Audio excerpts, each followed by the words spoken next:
सवाल नंबर 1। क़यामत से पहले मस्जिदों का क्या हाल होगा?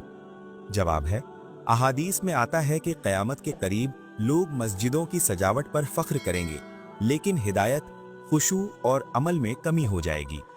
सवाल नंबर 2। औरत अपने बच्चे को कितने साल तक दूध पिला सकती है? जवाब है, कुरान मजीद में अल्लाह ताला फरमाता है कि माएँ अपने बच्चों को पूरे 2 साल दूध पिलाएं। ये मुद्दत बच्चे की बेहतर नशोनुमा के लिए बयान की गई है। सवाल नंबर 3।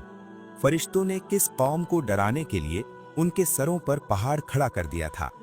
जवाब है, बनी इसराइल की कौम को डराने के लिए उनके सरों पर पहाड़ उठाया गया ताकि वो अल्लाह के हुक्म को मान ले और नाफरमानी से बाज आ जाएं।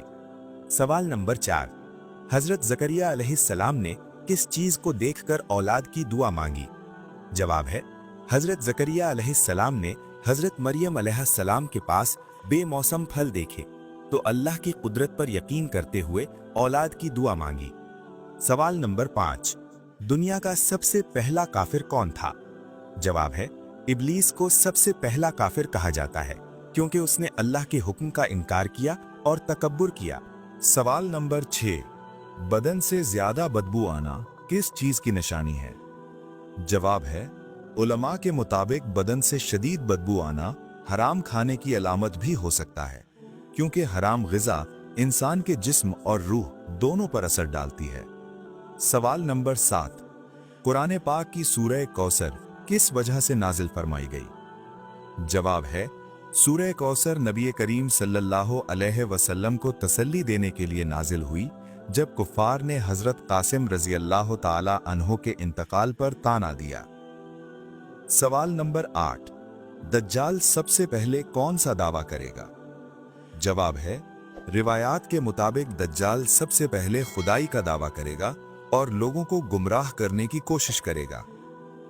सवाल नंबर 9। साइंस के मुताबिक किस दरख्त के नीचे बैठने से इंसान सेहतमंद होता है? जवाब है, जैतून के दरख्त को मुफीद दरख्त कहा जाता है। इसके फवायद का जिक्र साइंसी तहकीक और इस्लामी तालीमात दोनों में मिलता है। सवाल नंबर 10। कौन से तेल में 100 से ज्यादा बीमारियों का इलाज पोशीदा है? जवाब है, जैतून के तेल के बारे में कहा जाता है कि इसमें बेशुमार बीमारियों का इलाज है और हदीस में भी इसके इस्तेमाल की तरगीब दी गई है। सवाल नंबर 11। कुरान पाक की किस सूरत में पर्दे की ताकीद की गई है? जवाब है, कुरान पाक की सूरतुल अहज़ाब में पर्दे की वाज़ेह ताकीद की गई है, जहां मोमिन औरतों को हया और पर्दे का हुक्म दिया गया है। सवाल नंबर 12। किस सूरत में कुरान मजीद की आखिरी वही दर्ज है? जवाब है, कुरान मजीद की आखिरी वही सूरतुल माइदा में दर्ज है, जिसमें दीन की तकमील का ऐलान फरमाया गया है। सवाल नंबर 13। वाक़या मेराज का जिक्र कुरान मजीद की किस सूरत में आया है? जवाब है, वाक़या मेराज का तफसीली जिक्र सूरतुन नज्म में आया है, जहां नबी करीम सल्लल्लाहु अलैहि वसल्लम के मुशाहिदात बयान हुए हैं। सवाल नंबर 14। कुरान पाक की सबसे आखिरी मुकम्मल नाजिल होने वाली सूरत कौन सी है? जवाब है, कुरान पाक की सबसे आखिरी मुकम्मल नाजिल होने वाली सूरत सूरतुन नस्र है, जो फतह और अल्लाह की मदद की बिशारत देती है। सवाल नंबर 15। हजरत खतीजा रजी अल्लाह ताला अन्हा का ताल्लुक किस कबीले से था? जवाब है, हजरत खतीजा रजी अल्लाह ताला अन्हा का ताल्लुक बनो असद कबीले से था। ये कुरैश का एक मुअज़्ज़िज़ कबीला था। सवाल नंबर 16। विसाल के वक्त हजरत खतीजा रजी अल्लाह ताला अन्हा की उम्र मुबारक क्या थी? जवाब है, हजरत खतीजा रजी अल्लाह ताला अन्हा का विसाल 65 साल की उम्र में हुआ। आपने पूरी जिंदगी इस्लाम की खिदमत में गुजारी। सवाल नंबर 17। इस्लाम से पहले हजरत अबू बकर सिद्दीक रदी अल्लाह ताला अन्हु का क्या नाम था? जवाब है, इस्लाम से पहले हजरत अबू बकर सिद्दीक रदी अल्लाह ताला अन्हु का नाम अब्दुल काबा था। बाद में इस्लाम लाने पर यह नाम तब्दील किया गया। सवाल नंबर 18। हजरत अबू बकर सिद्दीक रदी अल्लाह ताला अन्हु का नाम किसने तब्दील किया? जवाब है, हजरत अबू बकर सिद्दीक रदी अल्लाह ताला अन्हु का नाम नबी करीम सल्लल्लाहु अलैहि वसल्लम ने तब्दील फरमाया। सवाल नंबर 19। रसूलुल्लाह सल्लल्लाहु अलैहि वसल्लम ने हजरत अबू बकर सिद्दीक रजी अल्लाह ताला अन्हु का नाम तब्दील करके क्या रखा? जवाब है, नबी करीम सल्लल्लाहु अलैहि वसल्लम ने आपका नाम अब्दुल्ला रखा, जो अल्लाह की बंदगी की बेहतरीन अलामत है। सवाल नंबर 20। हज़रत अबू बकर सिद्दीक रज़ी अल्लाह ताला अन्हो को लोग आपकी खूबसूरती की वजह से क्या कहते थे? जवाब है, हज़रत अबू बकर सिद्दीक रज़ी अल्लाह ताला अन्हो को अतीक कहा जाता था। ये नाम खूबसूरती और मुअज़्ज़िज़ होने की वजह से मशहूर हुआ। सवाल नंबर 21। हजरत अबू बकर रजी अल्लाह ताला अन्हो को सबसे पहले मुसलमान होने की वजह से किस लक़ब से याद किया जाता है? जवाब है, हजरत अबू बकर रजी अल्लाह ताला अन्हो को सिद्दीक के लक़ब से याद किया जाता है, क्योंकि आपने हर मौके पर नबी करीम सल्लल्लाहु अलैहि वसल्लम की सच्चाई की तस्दीक की। सवाल नंबर 22। हज़रत अबू बकर सिद्दीक रज़ी अल्लाह ताला अन्हु का ताल्लुक किस कबीले से था? जवाब है, हज़रत अबू बकर सिद्दीक रज़ी अल्लाह ताला अन्हु का ताल्लुक बनु तमीम कबीले से था। ये कुरैश का एक मुअज़्ज़िज़ और मारूफ कबीला था। सवाल नंबर 23। अल्लाह ताला ने जमीन पर सबसे पहले किस जानवर को पैदा फरमाया? जवाब है, रिवायात में आता है कि अल्लाह ताला ने जमीन पर सबसे पहले मछली को पैदा फरमाया। ये बात ज्यादातर मनकूल अक़वाल में बयान की जाती है। सवाल नंबर 24। दज्जाल के आने के बाद कौन सी फौज उसकी मदद करेगी? जवाब है, अहादीस में आता है कि दज्जाल के साथ यहूदियों की एक बड़ी जमात होगी जो उसकी मदद करेगी और उस पर ईमान लाएगी। सवाल नंबर 25।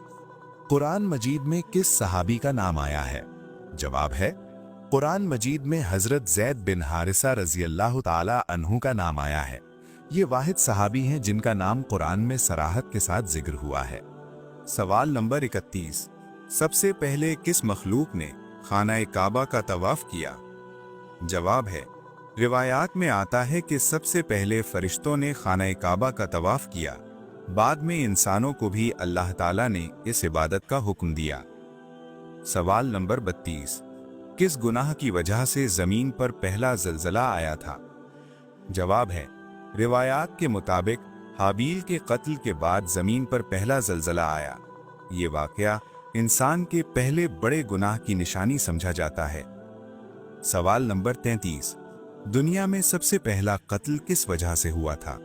जवाब है, रिवायात में बयान किया जाता है कि दुनिया में पहला कत्ल औरत के मामले पर हुआ। ये वाक़या हसद और नाफरमानी की वजह से पेश आया।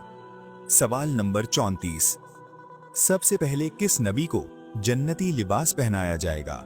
जवाब है, अहादीस में आता है कि सबसे पहले हजरत इब्राहीम अलैहिस्सलाम को जन्नती लिबास पहनाया जाएगा। ये उनके बुलंद मकाम और आजमाइशों में साबित कदमी की अलामत है। सवाल नंबर 35। सबसे पहले किस नबी की कौम ने शिर्क किया था? जवाब है, सबसे पहले हजरत नूह अलैहिस्सलाम की कौम ने शिर्क किया। इसी वजह से अल्लाह ताला ने उन्हें तौहीद की तरफ बुलाने के लिए हजरत नूह अलैहिस्सलाम को भेजा। सवाल नंबर 36। हुजूर सल्लल्लाहु अलैहि वसल्लम की जन्नत में कितनी औरतों से शादी होगी? जवाब है, बाज़ रिवायात में आता है कि हुजूर सल्लल्लाहु अलैहि वसल्लम की जन्नत में 3 अज़वाज होंगी। ये बात मनकूल अक़वाल में बयान की जाती है, अल्लाह ही बेहतर जानता है। सवाल नंबर 37। कौन सा अमल गुनाहों को बर्फ की तरह पिघला देता है? जवाब है, अच्छे अखलाक ऐसा अमल है जो गुनाहों को मिटा देते हैं। नबी करीम सल्लल्लाहु अलैहि वसल्लम ने हुस्न अखलाक की बहुत ज्यादा फजीलत बयान फरमाई है। सवाल नंबर 38। रात को अचानक झटके से आंख खुलना किस बात की अलामत है? जवाब है, रात को नींद में अचानक झटका लगना आमतौर पर जिस्मानी और दिमागी कैफियत की वजह से होता है। तिब्बी एतबार से इसे पट्ठों का अचानक ढीला होना या दिमाग का जागने और सोने के दरमियान का रद्द अमल कहा जाता है। इसका ताल्लुक न किसी गैबी इशारे से है, न मौत, गुनाह या खुशखबरी से। इस्लाम में भी इस झटके को किसी नहूसत या अलामत से नहीं जोड़ा गया। ये एक फितरी और आम इंसानी अमल है। सवाल नंबर 39। इंसानी आंख का फड़कना किस चीज की अलामत है? जवाब है, आंख का फड़कना उमूमन जिस्मानी वजह से होता है, जैसे थकन, नींद की कमी, ज़हनी दबाव या कैफीन का ज्यादा इस्तेमाल। तिब्बी तौर पर ये आंख के पट्ठों का गैर इरादी सुकड़ाव होता है। इस्लाम में आंख फड़कने को ना खुशखबरी और ना बदशुगुनी से जोड़ा गया है। इसे गैबी अलामत समझना दुरुस्त नहीं, बल्कि ये एक फितरी और आम कैफियत है। सवाल नंबर 40, बीवी अगर चूड़ियां नहीं पहनती तो क्या नुकसान होता है? जवाब है, शरीयत में औरत के लिए चूड़ियां पहनना फर्ज या लाजिम नहीं है। चूड़ियां ना पहनने से ना कोई गुनाह होता है और ना कोई दीनी या दुनियावी नुकसान। ये सिर्फ सकाफती और मुआशरती रिवाज है, जिसे दीन का हिस्सा समझना दुरुस्त नहीं।